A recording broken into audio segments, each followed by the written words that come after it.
I'm with Adam Lerwick from CAMRA, Committee for Accuracy in Middle East Reporting. Now, Adam, we're seeing difficulties in Gaza at the moment, but how is the media when it comes to reporting Gaza? Unfortunately, most of the media outlets, and certainly the outlets that I cover, which are in the UK, are promoting unsubstantiated claims by the Hamas run Gaza Health Ministry, which every now and then put out different supposed statistics on the number of its citizens and children that have died from what they say are hunger related reasons. There's literally no way to verify that. Of course, this is Hamas, a terrorist group prescribed in the UK in full, who launched the worst anti-Semitic massacre since the Holocaust on October 7, 2023. And the fact that media outlets are so quick to believe these statements by Hamas, I think, shows that an ethical abdication by media outlets whose job it is to verify facts and to verify information. So, in the nearly 2 years since the war began, this is, I think, consistent with a pattern of a failure of journalists to do due diligence.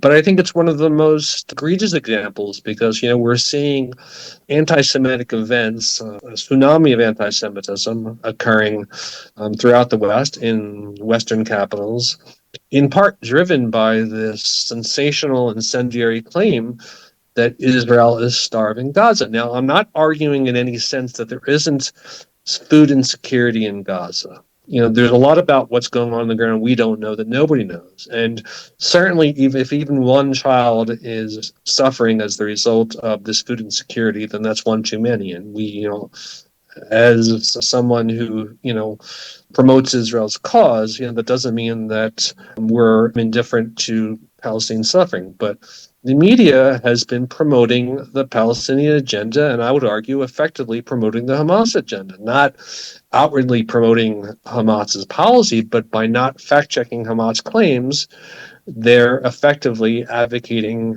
on behalf of their cause. It's been an extremely challenging situation for us at CAMRA because, it is hard to really fact-check when the claims are just anecdotal statistics put out by the ministries. So it's been a very difficult time, and I think the media really has a lot to answer for in its coverage of what they claim is starvation in Gaza. Hamas are the governing authority. They're a terrorist organization. So does all the Gaza information come from them? So if the United Nations quote a figure, well, they've got that figure from Hamas.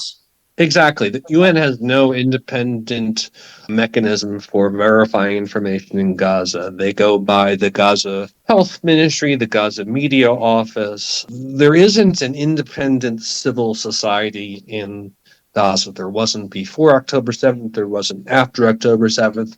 And so, international agencies such as the UN are essentially going by almost entirely, maybe with few exceptions, entirely by what's reported by the Hamas from ministries themselves. So instead of doing the honest thing, and that is, saying that they don't know, they report it as if it's a fact, as if, somehow Israel is being, cynical by not believing what's coming out of Hamas ministries. So, it's a very, very ethically compromised situation when it comes to media outlets quoting the UN relying not on its own data, but on the data of, like you said, Hamas run ministries. It's a cycle of misinformation and sometimes disinformation that misleads the news consumers that they're trying to inform. And of course, as a religion, Hamas are allowed to lie to the West to let them know, that things aren't actually what they say. And they actually revised their numbers, didn't they, just recently when we were being told that so many people were being killed? And they said 70% of it was actually some of their fighters. Okay, so yeah, there's been a series of kind of retractions and revisions. The latest numbers that came out of Gaza that were crunched by reliable sources shows that I think, whereas for a long time the Gaza Health Ministry was saying that 70% of those killed in Gaza were women and children, now that number is something like 46%. And that the largest overall percentage of those killed have been fighting age males. So while it's still impossible to know for sure what the exact ratio is of combatants to non-combatants, even by Hamas's own figures, it's no longer the case, even, by their figures, that the overwhelming majority of those killed are women and children. Like, they've essentially retracted that for the time being. And so, in fact, we recently complained to the New Statesman, which is a magazine, as you know, based in the UK. They had a contributor who still claimed that 70% of those killed are women and children, and not even Gaza Health Ministry / Hamas, not even the UN is making that claim. So, yeah, we've been trying to push back against these old figures, which we sense were untrue at the time, but now, it's unquestionable that they were untrue. Now, we've seen a couple of pictures of little boys. The media says they're starving. Is that the full story? Now, in many cases, as Camera UK and as David Collier, who I'm sure you know, have revealed, a lot of these children have had comorbidities, meaning that in one case, Camera UK, my colleague Kadar, has revealed that a boy named Osama al-Rakab, who was portrayed as a starving child based on the lack of food, in fact, he had a condition. It wasn't cerebral palsy, it was cystic fibrosis. All right, and not only did he have cystic fibrosis, he, since that photo of an emaciated boy, this poor boy named Osama, was taken, he was transferred by Israeli authorities to a hospital outside of the country, and his condition has improved dramatically. So here's a situation in which the young boy was suffering. He had cystic fibrosis, which made his digestive system compromised, and he was being presented in BBC articles as a victim of Israel's quote-unquote starvation campaign. And we proved that that's not the case, and that, in fact, there's this great before and after photo. I would recommend you and your listeners to go to Camera UK and look at it to see this tragic photo of a boy, Osama, before and after. And after, he's still thin, but he looks like more of a healthy boy. Thankfully, he's gotten the medical treatment he's needed. There's another situation that was revealed by David Collier, a boy named Mohammed, who also was presented by various media outlets as the face of Israeli quote-unquote starvation in Gaza, or Israeli-made starvation in Gaza, and it turned out that he had cerebral palsy. And of course, cerebral palsy is a condition, and I'm not a doctor, but it's a condition that, it's clear, makes it hard for children to gain weight. It compromises their digestive system. So very often what we're seeing in the media and it's very hard to prove sometimes, but we have proved that some of these children that you see, and they're heart-wrenching photos, and, anybody who is a parent knows that the last thing you want to do is see a photo or see a child that's suffering. But very often there are comorbidities which the media outlets have not revealed. And so, we've been trying really hard to get this information out there. It seems to be quite dishonest. So it makes you question, if they have to make up someone who's got a problem with their health, they mustn't be able to find people who are starving, because if there was people who are starving, surely you'd have enough photographs to promote them rather than someone who has a problem. So it's a little bit dishonest, isn't it? It's extremely dishonest, but it's also just a failure of, it may sound intuitive, Paul, but, what reporters need to do is do reporting. To do real investigative journalism requires digging. And they often claim that since international journalists, most of whom anyway, aren't allowed into Gaza, that they can't do the kind of on-the-ground research that they need to. But the research that David Collier and my colleague Hadar did was just based on publicly available open source information we found online. So what we're finding, and again, we're very careful not to accuse journalists of intentionally lying unless we have evidence of that effect, but they're certainly failing to do their job, to abide by the broadest understanding of what it means to be a professional journalist by digging and not publishing a photo of a child, presenting him as starving due to lack of food when there's some other reason causing his gaunt skeletal appearance. It's a very basic job. Do journalism, do the work that your profession is supposed to do. And very often we find, due to laziness and due to the fact that they want clicks and due to the fact that they have a particular agenda that they want to promote, they don't do due diligence. I've seen Elon Levy. He's been into Gaza and he showed pallets of food that are just sitting there in Gaza. So it's not a question of food getting into Gaza. It's already in Gaza and it's not being delivered. So again, is the media blaming the wrong person for this? Yeah, again, as I said, I think earlier, it's complicated. Certainly, that's part of the story, and the media does not want to tell that side of the story. They also have decided from the beginning of late May, when the Gaza Humanitarian Foundation launched its operations to supply food, an American Israeli U.S. organization set up to bypass Hamas so that Hamas can't steal the aid and use it for their own war purposes. The media made the decision that they were going to discredit this organization, and they routinely describe the organization as controversial. They take claims that Israelis have fired on innocent Gazans queuing up for food at face value. So again, whether it's involving the trucks that have not been picked up in Gaza, whether it's involving the new aid distribution system run by the Gaza Humanitarian Foundation, we're seeing agenda-driven journalism that helps Hamas, that gives Hamas the confidence to turn down ceasefire offers because they know that the public opinion is turning against Israel. I mean, we're finding journalists that may not be intending to do this, but the reporting essentially is, wind behind Hamas's sail.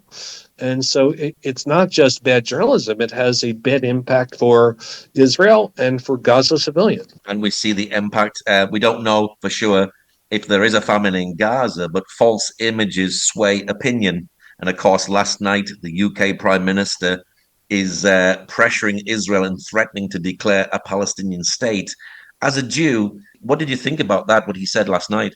There's a lot of ways to answer that question. I will say, just to reinforce briefly what I said before, that it's the exactly opposite incentive that they want to send, because what Starmer actually said was that they won't declare, they won't accept statehood, they won't recognize Palestinian state if Israel meets certain conditions. Those conditions being that it immediately declares a unilateral ceasefire and takes steps that the UK says it should take. So essentially, what it's incentivizing is that it's incentivizing Hamas to say no to the current ceasefire offers. Like, it's incentivizing Hamas to continue to be stubborn, to continue to refuse to surrender, to continue to refuse to release the hostages. Because if all the onus is on Israel and what it does or what it doesn't do, then what pressure is on Hamas, right? It's sending the exact wrong incentives to Hamas. It's sending, it's putting all the onus on Israel, and kind of like doing the opposite of what it intends to do. It's basically virtue signaling, but it's worse than virtue signaling. It's also preventing anything as resembling peace. Now, you asked me as a Jew. And of course, I work for Camera UK, so my opinions are my opinions. But I find it just horrifying and repulsive that the terrorist organization, the anti-Semitic terror organization, is essentially being rewarded for having carried out the worst anti-Semitic massacre since the Holocaust. The last thing that the region needs is to empower Hamas, which is the party most responsible for the conflict, the war that has gone on for the past 2 years. The message from the international community, the message from the West needs to be that Hamas is the problem, and that there can never be peace in the Middle East as long as Hamas continues to control Gaza. That needs to be the clear moral statement by the West. And so in my mind, Starmer is just failing to understand and failing to morally clarify what should be a very clear moral situation. It seems a bit crazy and sort of means nothing on the ground. You've got Mahmoud Abbas, who's looking after the Palestinian Authority. You got Hamas that's looking after Gaza. How do you actually bring these two together? And if you did get a Palestinian state and create a Palestinian state, it makes it less secure for Israel. But at the same time, the Hamas charter says we don't just want a Palestinian state, we want everything, and they want to commit genocide again and again. So it is rewarding terror, isn't it? Yeah, it absolutely is. And I just want to make clear for our listeners that Camera is a charity, a nonprofit organization. We don't take a position on what Israeli policy should be vis-a-vis two states, but I can state broadly that what you just said is accurate. That, Mm. the biggest impediment to peace is not anything Israel does or doesn't do. The biggest impediment to peace, whether it's two states or some other solution, is Hamas's genocidal ideology. Genocidal ideology that's on par with the Nazis. Now, they're not as, thank God, powerful as the Nazi Germany. They don't have the same industrial capacity. They don't have the same economic capacity. They don't have the same, international and political leverage. But, as Hamas officials said in the days after October 7th, if they have the capacity to do so, they would commit on October 7th style atrocity again, and again. So why this intuitive understanding of the biggest impediment to peace in the Middle East isn't understood by elites in politics, elites in journalism, elites in opinion leaders is beyond me. So the question of two states is something that I'm not going to take a position on. We don't take a position on, but clearly just the more important issue is who's responsible for the lack of peace and who needs to change their behavior to achieve peace should be so clear, and it's being obfuscated by media outlets that we cover. Are you shocked at the way the media are reporting this war? Yeah, in fact, I wrote a post at Camera UK in October of 2023, maybe a week and a half after the massacre.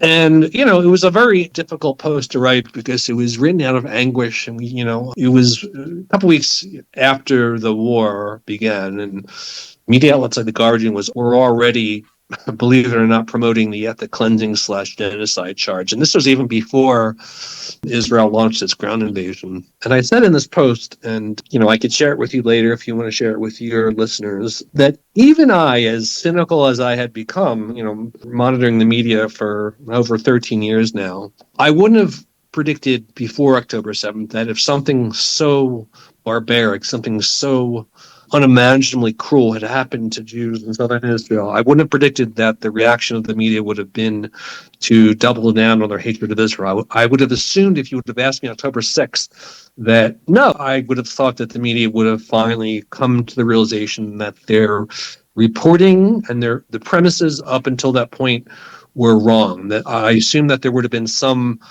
cognitive dissonance that would leave them to apologize for their reporting up until then. But instead of apologizing, instead of having an aha moment, they doubled down on their ideology. Ideologies, someone once wrote, people hold onto them with a death grip. And instead of responding to the facts on the ground, the barbaric and monstrous treatment of 1,200 innocent men, women, and children in southern Israel, they doubled down. And they're not just The Guardian, but other media outlets also have just, gone out of their way to do what they can to kind of save face, right? To maintain the narrative that they've been advancing for decades. And I think that's the ultimate failure, is that they refuse to see the facts and change their opinions accordingly. I think one of the most profound judges of character are when people can, based on new evidence, change their mind. I know I've changed my mind on various issues based on new evidence, and they failed that basic test. And I think they should be ashamed of themselves, a lot of them. Not all of them. Some of them have done a good job, but a lot of them. What is your prayer for Israel at this time as they face this media war? I pray for peace. I pray that the hostages are returned speedily. I pray for an end of the war and just that we can know peace.